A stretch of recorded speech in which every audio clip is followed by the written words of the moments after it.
Ayan, good morning. Oh, diba kahapon nga nag-snow? Yan naman, oh. Ayan. Yung snow nagtutunaw na. Tapos iba medyo slippery. So dapat yung sapatos, dapat yung shoes mo medyo pwedeng pang snow, ganun, waterproof, tsaka pang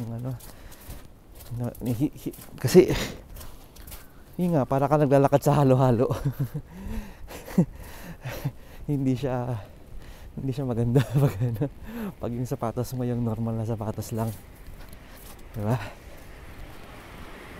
Yun, ayun, ang daming snow, oh. Nakakalat na lang siya, parang bula-bula ng sabon. Tapos kahapon na lang, lakas-lakas ng snow.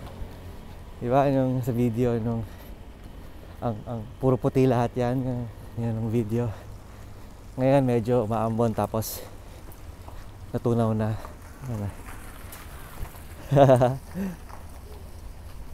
Yung iba ginagawa nila pinapala nila para hindi maging dangerous, so tinatabi nila yung snow para hindi madulas yung mga tao. Yung nakilala kong isang taga-Canada, sabi niya pag natalisod yung tao sa tapat ng bahay mo na may mga snow, pwede ka mademanda. Dito hindi ko alam kung ganoon din.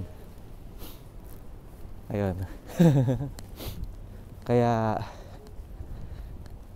ayan, tingnan natin kung kumusta dito pag maraming snow. Yun lang.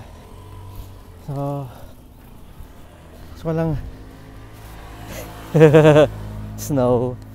Yun lang. Gym. Kasi mahirap na hindi ako pawis. Diba? Dapat mayroon tayong exercise para healthy. Yan, yun lang masasabi ko. Good morning. Okay.